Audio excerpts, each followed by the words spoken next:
Dobar dan. Lepo pozdravljeni, moje ime je Urška Šrajk. Z mano je kolegica Maja Branič. Obe prihajave z CMEPIUS-a. CMEPIUS je Center Republike Slovenije za mobilnost in evropske programe izobraževanja in usposabljanja. Zakaj nas je Ministrstvo za izobraževanje sploh ustanovilo? Naš glavni namen je črpanje sredstev z Evropske unije za potrebe in za namen izobraževanja in usposabljanja. Se pravi, mi črpamo z Evrope neka sredstva, ki jih potem razdelimo naprej fakultetam, šolam, vrtcem, glavnem vsem ustanovam, ki se ukvarjajo z izobraževanjem in usposabljanjem.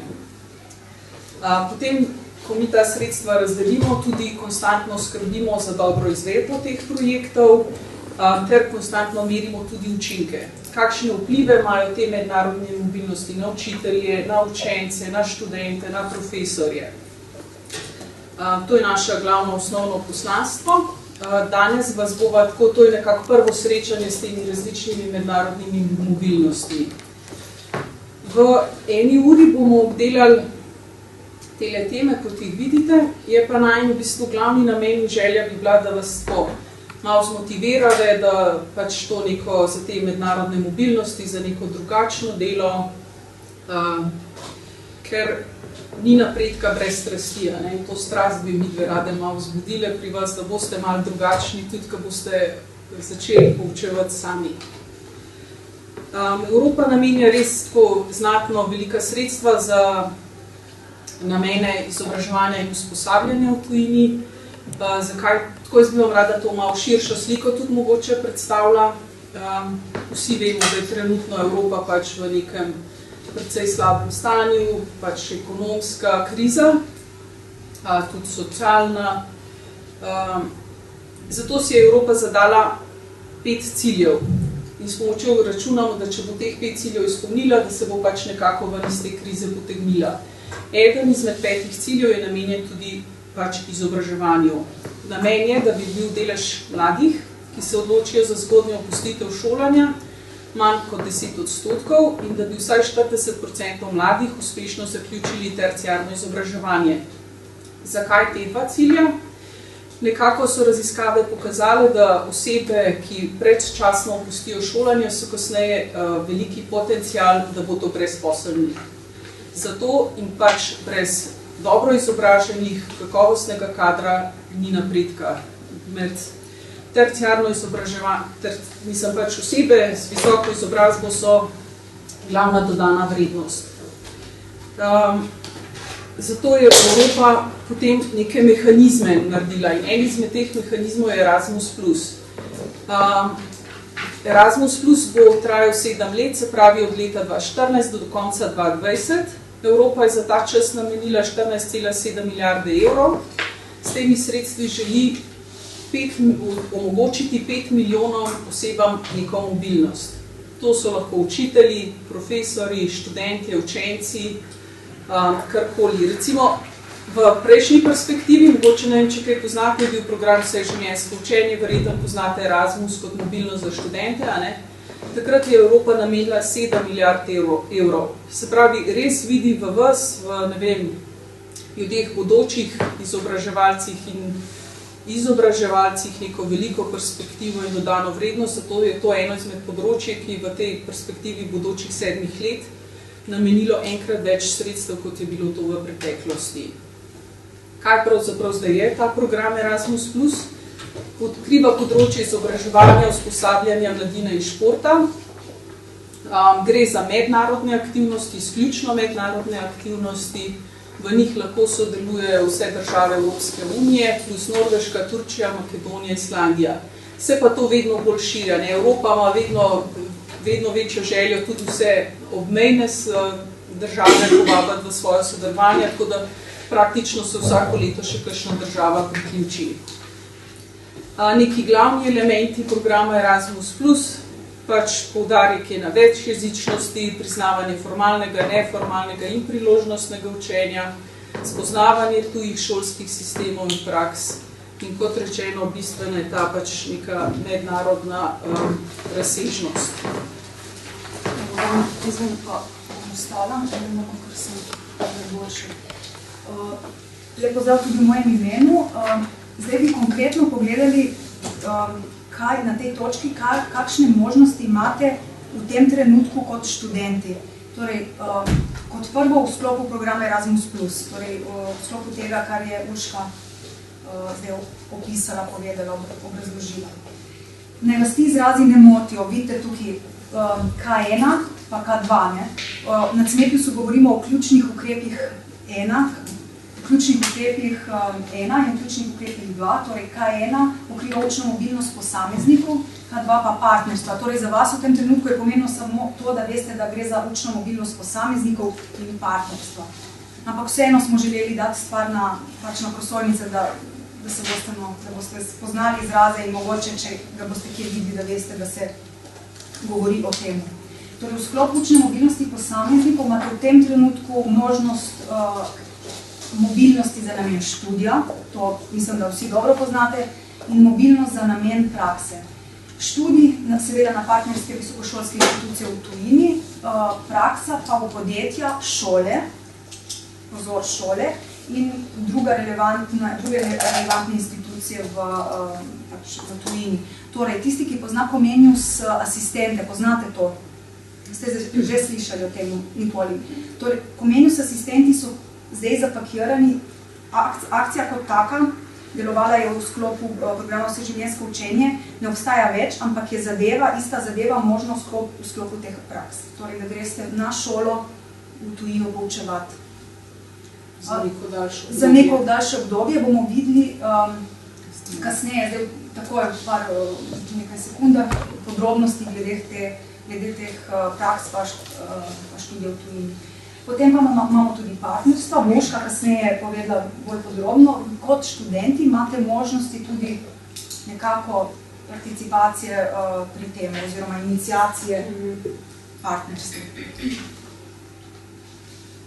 Torej, kot sem obljubila, K1 študij in praksa, zdaj za študij v tujini, na študij lahko odidete za obdobje od 3 mesecev najmanj do 12, torej do 1 leta.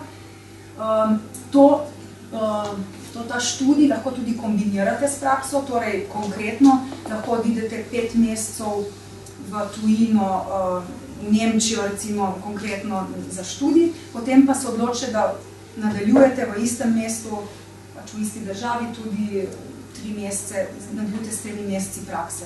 Tudi to je možno. Drugače pa praksa, če vas zanima samo praksa, možna je od 2 mesecev do maksimalno 12 mesecev.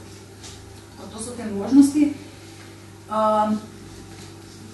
Kot vidite, študent prejme Erasmus dotacijo za obdobja mobilnosti, ki skupaj trajajo največ 12 mesecev na posamezni cikel, kar to pomeni, da lahko greste na mobilnost enkrat v dodiplomskem obdobju, enkrat na stopni magistrski stopni in enkrat v tej doktorski stopni. Tako da vsakrat po 12 mesecev maksimum. Tako. Praksa, kako je z mladimi diplomanti, torej tistimi, ki ste že zaključili študij, imate možnost prakse, največ, pač na prakso morate iti v roku 1 leta po opravljeni diplomi, magisteriju oziroma doktoratu. Kako je s tistimi, ki ste že bili na Erasmusu v preteklosti, je kakšen tak med vami, da je že bil na Erasmusu? Noben. Če je študent že bil na praksi v tujini, v sklopu starega programa, se mu ti meseci že preživeti v tujini odštejejo potem od tega maksimuma. Torej, konkretno, če ste bili v tujini že 6 mesecev v sklopu starega programa, potem imate na isti stopni, isti tej študijski stopni, potem možnost konkretno še 6 mesecev. Ko preidete na drugo stopnjo, pa imate spet teh 12 mesecev na razpolago. Tako da možnosti, imate kar velike možnosti glede tega. Zdaj pa strateška partnerstva, kar smo prej obljubili. Tukaj imate sicer mogoče malo manj možnosti, predvsem pa bi lahko bili poznamo. Nekoč v bistvu nekaj let nazaj je neko partnerstvo že obstajalo na pobudo študentov. V bistvu vi bi se zdaj mogli z enim izmed vaših profesorjev, ki je, ne vem, za tovrstne aktivnosti malo bolj zainteresiran, biti tam pobudnik ker v bistvu je prijavitelj fakulteta, ampak vi bi lahko bili tisti pobudnik, da se z enim profesorjem povežete in skupaj ustanovite pač neko partnerstvo, še z, ne vem, recimo, ali lahko tudi kakšno osnovno šolo, recimo, ne vem, čisto en primer, vi bi radi zdaj neko novost v vaš študij vnesali, recimo, da, ne vem, tam pri predmetu pedagogike, ne vem, imate recimo premalo poudarka na nekih stvareh, oziroma da se je pokazalo, da učitelji v prvih letih, ki pridejo z fakultete v šolo, jim manjka teh in teh veščin, ker jih fakulteta recimo ni podala. Vi bi lahko zdaj nek tak projekt izvedel s svojim pač profesorjem, najdel v tujini recimo neko osnovno šolo, kjer bi pa potem pa še eno fakulteto, kjer bi tudi lahko mogoče malo to že stestirali, pa sprobali, če imate prav, če se v pravo smer razmišlja, če je to, a ne. Povežete se lahko tudi čez eno slovensko osnovno šolo in nekaj upeljete. V glavnem gre za neke večje spremembe, ali znotraj študijskih programov, ali znotraj potem, ko boste nekoč učitelji, pa predvsem za spremembe znotraj kurikula in take stvari. Gre predvsem za to, da je tukaj tako malo bolj strateško, mora biti nek velik učinek, se mora poznati tudi na organizacijo, ne samo za tistega individualnega osebka, ki se odloči potem za to mobilnost, ampak tako vpliv na celo šolo, na fakulteto, kakorkoli že pač. Zelo pomembno je, pač tukaj smo želeli poudariti to, da prijave na Erasmus Plus program podajo samo pravne osebe, torej vi kot posameznice ne morete pač oddati prijavo in poslati na CME+. Predhodno je bilo to možno, recimo v okviru Comenius asistentov, danes pa ni več tako, tako da vas vabimo, da se oglasite v mednarodni pisarni, vaši mednarodni pisarni in se pozanimate o internih rokih, internih pravilih in tako naprej. To je zelo pomembno. Zdaj pa, to je bilo, kar se tiče programa Erasmus+, ni pa to seveda vse, kar je trenutno na voljo na trgu. Kot študenti imate še kakšne druge možnosti in tukaj smo navedli tiste možnosti, ki bi lahko bile zanimive za vas. Poznate norveški finančni mehanizem oziroma slovenski štipendijski sklad. To je tudi ena izmed pač akcij oziroma pobud, če rečem tako, namenjena tudi vam kot študentom in tudi znotraj v okviru tega lahko vidite na mobilnost za študija in prakse. Kot vidite, traje od 3 do 12 mesecev, to je za študij, in 6 do 12 mesecev za prakso. S tem, da tukaj pridejo upoštev samo države, Norveška, Islandija, Liechtenstein, torej gre se za sodelovanje s temi 3 državami. Če koga konkretno zanimajo te države, lahko tukaj najde nekaj pač zase. Potem imamo CEPUS štipendije, to je regionalni program, izmenjave so možne preprosto povedano na področju Balkana, več ali manj. V tem trenutku sodeluje v tem programu 15 držav, vključno z Albanijo, Kosovo je tudi noter in tako naprej. To si poglejte, če koga zanima recimo to področje. Prijava poteka online, prijavite se vi kot posamezniki direktno na to platformo. Imamo pa 3 prijavne roke letno, tako da to si pač poglejte. Tam na tej spletni strani imate vse podrobnosti glede prijave. Potem so tukaj še bilateralne štipendije z različnimi državami sveta. To so ponavadi razpisi tujih vlad in tujih institucij. Jaz vas spet vabim, da obiščete našo spletno stran in si pogledate objave. Te objave pa vidite, če mogoče tam najdete nekaj zase. Tukaj je še področje mladine. Erasmus Plus ne pokriva samo področje izobraževanja pa športa, tukaj imamo še posebno sekcijo za mlade, ki je pod okriljem Movita, torej ne CMEPUS-a. Spet vas vabim, da obiščete njihovo spletno stran, tudi tukaj boste našli možnosti zase kot študenti, kot mladi. Predvsem pa oni ponujajo možnosti povezane z neformalnim izobraževanjem in z priložnostnim učenjem. Torej, če vas to zanima, so oni pravi naslov. Gre pa se v okviru te pobude, se gre za mladinske izmenjave, Evropsko prostovoljno službo pa mobilnost mladih delavcev. Tako da tudi tukaj najdete pač kot študenti neke možnosti. To je bilo to za kar, oziroma v tem trenutku imate te možnosti, zdaj pa se želimo osredotočiti na to, katere so tiste možnosti, ki jih imate potem, ko boste že enkrat v razredu, ko boste že učitelji. Spet vidite iste izraze, spet smo zadevo delili na dva stolpca, K1, učna mobilnost posameznikov in K2, strateška partnerstva. Torej vidite, struktura ostaja vedno ista, samo ciljna skupina se potem spreminja. Torej, ko boste že v razredu, imate možnost potem poučevanja v tujini, usposabljanja v tujini in sledenja na delovnem mestu. Torej, to je tukaj mišljeno job shadowing, mi prevajamo kot sledenje na delovnem mestu.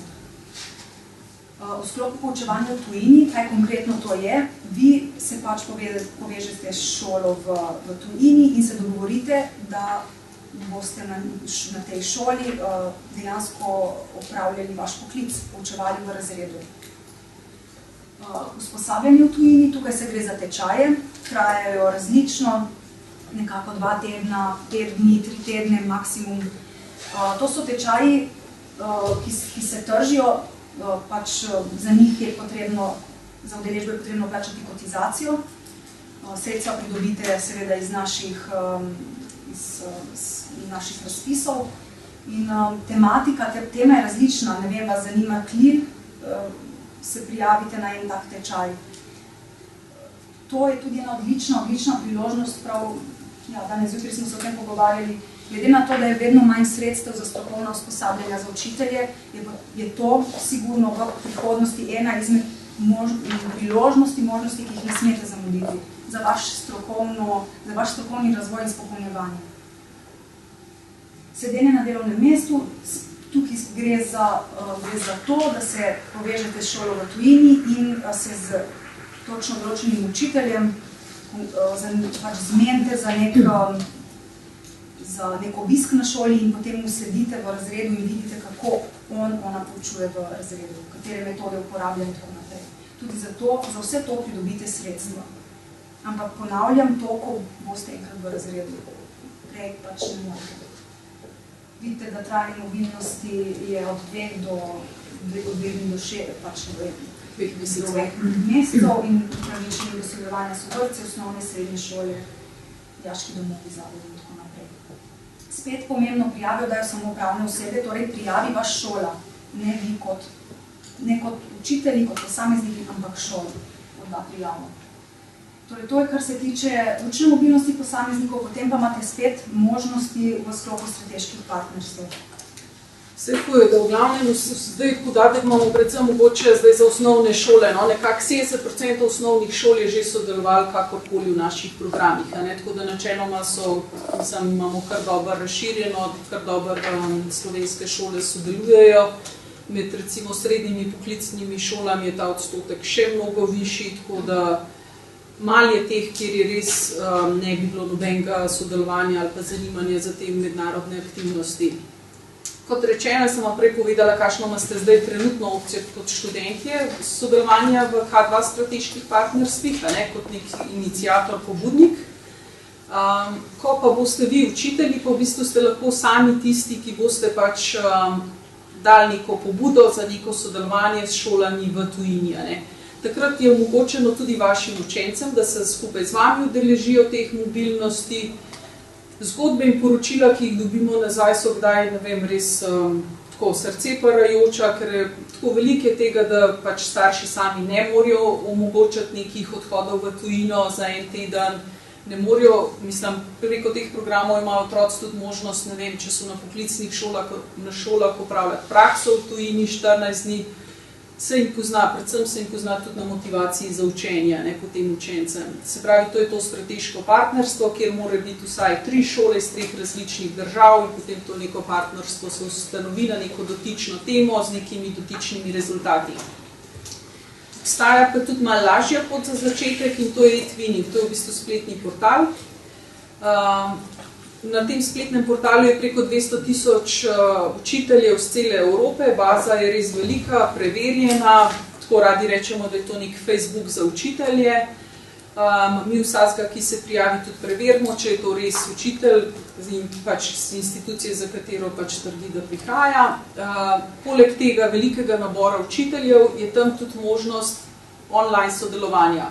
To so v bistvu projekti na daljavo, vi nikamor ne odhajate fizično na mobilnost, ampak se pač z učenci vidite preko spleta, z neke druge šole, lahko skupaj sodelujete, si izmenjavate neke stvari in tako pač se izvaja tako imenovana virtualna mobilnost. Poleg tega smo pri nas tudi pobudniki iniciative World in Classroom, kar pomeni, da mi imamo veliko tudi tujih študentov sprejmemo, se verjetno tudi kakšnega poznate na lastni fakulteti. In potem te študentje v Sloveniji, tujci, lahko pridejo v razred, mi imamo pa na drugi strani zbiramo te tuje študente, ki bi si tega želeli in tudi šole, ki bi si želeli vsaj za kakšno uro, da pride v razred nek tuj študent, da predstavi svojo državo, da predstavi mogoče tuj jezik, neke druge navade, no, tako pač različno glede na želje in potrebe. Jaz zdaj ne vem, koliko ste tako kaj seznanjeni, pa koliko že kaj vpeti v vse skupaj, ampak poleg CMEPIUS ni edini, ni edina organizacija, ki ponuja različne možnosti za vas kot bodoče učitelje, ampak obstaja tukaj tudi recimo en portal SIO, Slovensko izobraževalno omrežje. Na tem portalu recimo pridobite vse informacije, vse razpise, ki so objavljeni in primerni za učitelje, se pravi, na tem portalu objavljamo mi, ministrstvo, Zavod za šolstvo, Center za poklicno izobraževanje in državni izpitni center. To so nekako institucije, s katerimi boste vi imeli opravka, ko boste pač nekoč prišli v razred in bojo pač na teh portalih, pač so tudi objavljene različne ostale iniciative, pobude. Nikoli ne bojo vsi učitelji sodelovali v takih projektih. Nekako pa računamo, da z vami se bomo pa še kdaj videli, ker tako ponavadi so vedno to bolj aktivni učitelji, bolj zagnani, z večjim zanosom, z večjo strastjo se teh stvari lotevajo, ker je veliko dodatnega dela, lahko se zgodi, da je tudi veliko neplačanega dela, je pa nek drug učinek, mislim, tisto veselje v učencih, ko vidiš to, pa tudi zato, da vi lastni svoje ure popestrite, svoj pouk popestrite, da ne boste 30 let isto predavali na isti način, da se konstantno sami sebe nekako poskušate izboljšati, ker pač, če boste vi odprti, bojo potem tudi naprej vaši učenci odprti in potem se začne ta neka veriga napredka. Tako da jaz mislim, da to je nekako to, kar se tega tiče, pač bo pa vedno bolj, tudi trenutno aktualna ministrica vedno znova poudarja to mednarodno dimenzijo in to bo sigurno nek zelo pomemben faktor, da boste odprti za novosti. Z novosti iz tujine in tudi novosti iz, ne vem, pedagoškega področja. Vse informacije, mi imamo 2 spletne strani, na cmepius.si, erasmus+.si, če bi pa imeli kakršnokoli dodatno vprašanje, tukaj sta najna elektronska naslova, več kot dobrodošli, da nam kaj napišete. Če pa ste pustili svoj elektronski naslov tudi v tem listu, ki je šel okrog, pa če želite, bomo tudi poslali to prezentacijo, da boste imeli lahko vse povezave že tam.